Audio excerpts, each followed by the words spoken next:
Hello students, आज हम अंतर्राष्ट्रीय विधि इंटरनेशनल लॉ के बारे में पढ़ेंगे। अंतर्राष्ट्रीय विधि को पढ़ने से पहले हमें ये जानना ज़रूरी है कि इसकी परिभाषाएं क्या है, अंतर्राष्ट्रीय विधि कहते किसे हैं, हमें ये जानना जरूरी है। लेकिन उससे पहले हमें ये जानना ज़रूरी है कि अंतर्राष्ट्रीय विधि जो शब्द है, क्या प्रारंभ से ही इस विधि को अंतर्राष्ट्रीय विधि के नाम से जाना जाता था या किसी अन्य नाम से जाना जाता था। तो मैं आपको बताता हूँ, अंतर्राष्ट्रीय विधि जो आज हम देख रहे हैं, इसको पहले राष्ट्रों की विधि लॉ ऑफ नेशन के नाम से जाना जाता था। लॉ ऑफ नेशन के नाम से जब इसको जाना जाता था तो एक भ्रम पैदा होता है कि क्या राष्ट्रों की विधि, मतलब यह जो विधि है इसमें हम कई राष्ट्रों की विधि का अध्ययन करते हैं।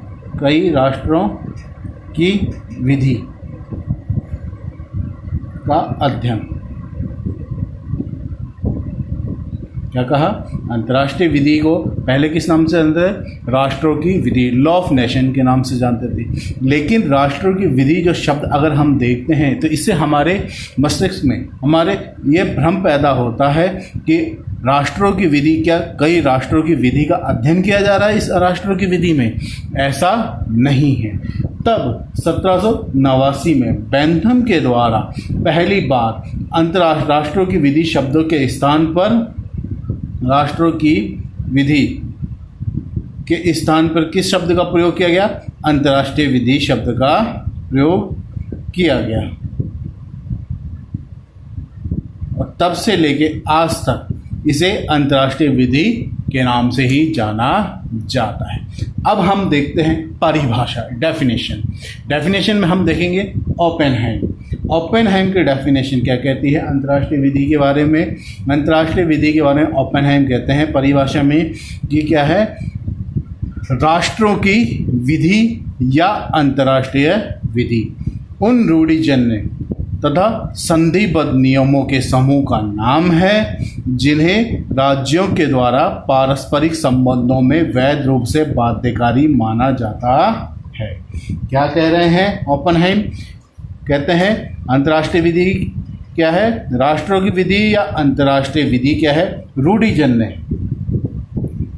रूढ़िजन्य और संधिबद्ध नियमों का एक समूह है जिन्हें क्या करते हैं, राज्य पारस्परिक संबंधों में वैध रूप से बाध्यकारी मानते हैं। इस प्रकार से हम ओपेनहाइम की परिभाषा देखते हैं तो हमारे सामने क्या बात निकल कर आती है? ओपेनहाइम की इस परिभाषा से हमारे सामने निम्न 3 बातें निकल कर के आती हैं। कौन कौन सी आती हैं? नंबर 1 अगर हम देखते हैं, नंबर 1 है अंतर्राष्ट्रीय विधि जो है राज्यों के मध्य या संबंधों को शासित करने वाले नियमों का समूह है। क्या है? राज्यों के संबंधों शासित करने वाले नियमों का समूह है। पहली बात क्या निकल कर आ रही है? ओपेनहाइम की परिभाषा है हमारे पास कि ओपेनहाइम कहते हैं अपनी परिभाषा में, जिससे हमारे पास 3 बातें निकल कर आ रही है। उनमें से पहली है राज्यों के संबंधों को शासित करने वाले ये नियमों का एक समूह है। इसके साथ दूसरी बात क्या आती है निकल करके?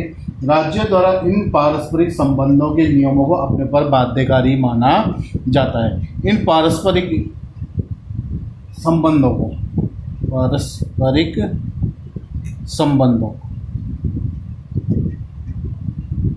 नियमों राज्य क्या करते हैं, अपने पर बाध्यकारी मानते हैं।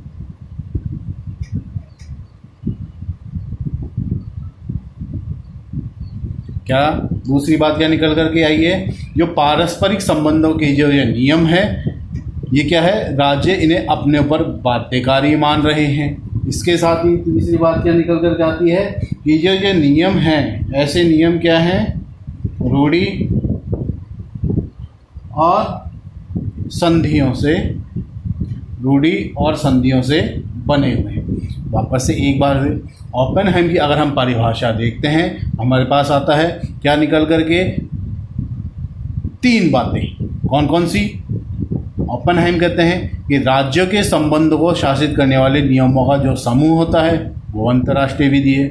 और ये जो पारस्परिक संबंध जो हैं ये क्या होते हैं, राज्य इन्हें अपने ऊपर बाध्यकारी मानते हैं। और साथ में ऐसे जो नियम है क्या है, रूढ़ि और संधियों के द्वारा बने होते हैं। अगर हम ओपेनहाइम की इस परिभाषा को देखने के बाद हमें एक बात स्पष्ट होती है कि अगर हम इस परिभाषा को आज वर्तमान समय में अगर हम इसे लागू करना चाहें तो इसमें बहुत सारी कमियां पाई जाएंगी। फॉर एग्जाम्पल, अगर हम ओपेनहाइम की इस परिभाषा की आलोचना करके देखें तो हमें वर्तमान में जो अंतर्राष्ट्रीय विधि की परिभाषा होनी चाहिए उसके अनुसार अगर हम देखते हैं ओपेनहाइम की परिभाषा तो हम इसकी आलोचनाएं कर सकते हैं। तो आलोचना में हम क्या क्या देख सकते हैं, आइए देखते हैं। एक तो हम कह सकते हैं कि ओपेनहाइम ने जो परिभाषा दी है इसके द्वारा क्या हो रहा है, राज्य के संबंधों को ही शासित किया जाता है, राज्यों के संबंधों को। जबकि अगर हम देखें तो आज अंतर्राष्ट्रीय विधि जो शब्द है इसके अंतर्गत राज्य ही नहीं बल्कि कई संस्थाएं आती हैं, संगठन आते हैं जिन पर भी इन्हें लागू माना जाना चाहिए अंतर्राष्ट्रीय विधि को।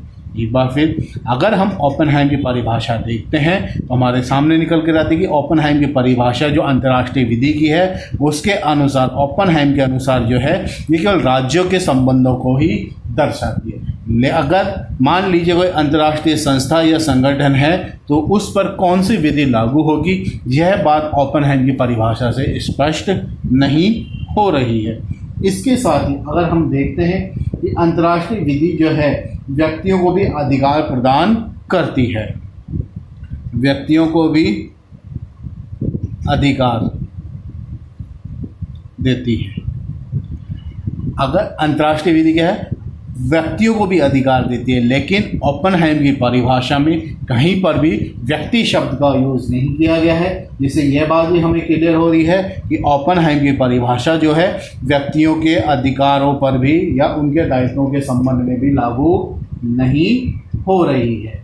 इसी के साथ अगर हम देखते हैं ओपेनहाइम की परिभाषा तो ओपेनहाइम कहते हैं कि अंतर्राष्ट्रीय विधि या राष्ट्रों की विधि कैसी है, कौन से नियमों का समूह है, रूढ़िजन्य और संधिबद्ध नियमों का, रूढ़िजन्य और संधिबद्ध नियमों का एक समूह है। तो अगर हम बात करें कि अगर आईएल इंटरनेशनल लॉ जो है रूढ़िजन्य नियम और संधियों का ही है, तो आज हम यह देखते हैं कि अंतर्राष्ट्रीय विधि के अगर सोर्स हम देखेंगे, सोर्स ऑफ इंटरनेशनल लॉ हम देखते हैं तो उसके अंदर सभ्य राष्ट्र द्वारा स्वीकृत विधि के सामान्य सिद्धांतों के बारे में भी बताया गया है, जो अंतर्राष्ट्रीय विधि का एक सोर्स होता है। अगर हम देखते हैं ओपेनहाइम की परिभाषा में सभ्य राष्ट्र द्वारा स्वीकृत विधि के सामान्य सिद्धांतों के बारे में कोई प्रावधान नहीं कहा है या कोई ऐसी बात नहीं बताई गई है। इस तरीके से हम आगे अगर देखें हम देख सकते हैं कि ओपेनहाइम ने अपनी परिभाषा में क्या बोला है, नियमों का एक समूह बोला है। नियमों का समूह शब्द अगर हम देखते हैं तो इससे हमारे एक बात शब्द क्लियर होता है कि नियमों का समूह ये क्या है, हमें एक फिक्स लगता है, स्थायी लगता है, लेकिन वर्तमान समय में अगर हम अंतर्राष्ट्रीय विधि की परिभाषा को देखें तो ये जो शब्द है नियमों का समूह ये काफ़ी विस्तृत होगा। समय के साथ साथ ये नियमों का समूह विस्तृत होता चला जाएगा। तो इस आधार पर हम कह सकते हैं कि ओपेनहाइम ने अपनी परिभाषा में जो बातें बताई है वो उनकी हम इन आधारों पर आलोचना कर सकते हैं कि इसमें संस्था और संगठन जो कि अंतर्राष्ट्रीय संस्था और संगठन है उनके बारे में कोई बात नहीं बता रही है, न ही व्यक्तियों के अधिकारों के बारे में कोई बात कर रही है, न ही अंतर्राष्ट्रीय सभ्य राष्ट्रों द्वारा स्वीकृत विधि के सामान्य सिद्धांतों के बारे में बात कर रही है। और नियमों का समूह शब्द ऐसे लगता है जैसे ये समूह जो है फिक्स है, इन्हीं के ऊपर ये विधि लागू होगी। अगर समय के साथ अगर इकाइयाँ कुछ और बढ़ती जाती हैं तो उन पर ये विधि लागू, जो परिभाषा है वो लागू नहीं हो पाई। अब हम देखें कि स्टार्क की अगर हम डेफिनेशन देखते हैं तो हम पाएंगे, एक बार मैं आपको स्टार्क की डेफिनेशन पढ़ के बताता हूँ। स्टार्क कहते हैं कि अंतर्राष्ट्रीय विधि जो है, विधि का वह समूह है जिनका अधिकांश भाग आचरण के उन सिद्धांतों और नियमों से बना है जिनका अनुपालन करने के लिए राज्य अपने को बाध्य अनुभव करते हैं। साथ में इसमें वो निम्न को शामिल मानते हैं: अंतर्राष्ट्रीय संस्थाओं या संगठनों की कार्य प्रणाली को, उनके पारस्परिक संबंधों को, राज्य एवं व्यक्तियों के संबंधों के वैधानिक नियम, और साथ में कुछ वैधानिक ऐसे नियम हैं जो व्यक्ति और गैर राज्य इकाइयों के अधिकार तथा कर्तव्यों के संबंध में अंतर्राष्ट्रीय समुदाय से संबंधित है। अब हम देखते हैं स्टार्क ने जो परिभाषा दी है, इस परिभाषा में अगर हम देखें तो इन्होंने ओपनहाइम के द्वारा जो परिभाषाएं दी गई थी उसका और विस्तार कर दिया और इन्होंने अंतर्राष्ट्रीय संस्थाओं या संगठन, व्यक्ति, गैर इकाइयाँ सबको शामिल कर लिया है। लेकिन अगर हम स्टार्क की इस डेफिनेशन को हम देखते हैं तो इससे हमारे पास कुछ बात देखने को मिलेगी। क्या है? अगर हम स्पष्ट रूप से अगर इस बात को देखें, स्टार्क ने जो बात कही है तो वो तो अपने शब्दों में क्लियर कह रहे हैं कि जो अंतर्राष्ट्रीय विधि जो है केवल राज्य के पारस्परिक अधिकार और कर्तव्यों को ही विनियमित करती है। स्टार्क ने जो अपनी डेफिनेशन दी है उसको अगर हम देखें तो स्टार्क के डेफिनेशन के अकॉर्डिंग हमें क्या लगेगा कि उन्होंने भी राज्य के पारस्परिक संबंधों और के अधिकार और कर्तव्यों के बारे में बात की है। लेकिन स्टार्क ने इकाइयों का भी उल्लेख कर दिया है। अब मान लीजिए स्टार्क ने इकाई शब्द का जो यूज़ किया है, इसके ऊपर हम देखते हैं। मान लीजिए आज जब अंतर्राष्ट्रीय विधि की परिभाषा स्टार्क के द्वारा जब दी गई है, उनके द्वारा उस समय जो जो अंतर्राष्ट्रीय स्तर पर अधिकार और कर्तव्य जिनके होने चाहिए उनके बारे में, सबके बारे में उन्होंने बात की है। लेकिन भविष्य में अगर कोई और नई इकाई आ जाती है और उस इकाई के ऊपर और स्टार्क के द्वारा जो परिभाषा दी गई है उस परिभाषा के आधार पर उसके अधिकार और कर्तव्यों की बात की जाती है, तो हमें ये देखना पड़ेगा कि क्या वो इकाई जो है स्टार्क ने जो अंतर्राष्ट्रीय विधि की परिभाषा दी है उसमें आती है या नहीं आती है।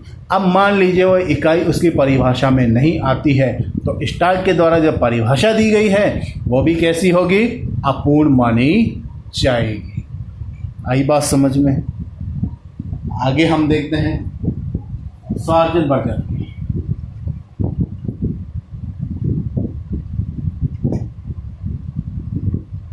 सार्जेंट बर्गर इन्होंने अपनी परिभाषा में क्या कहा है?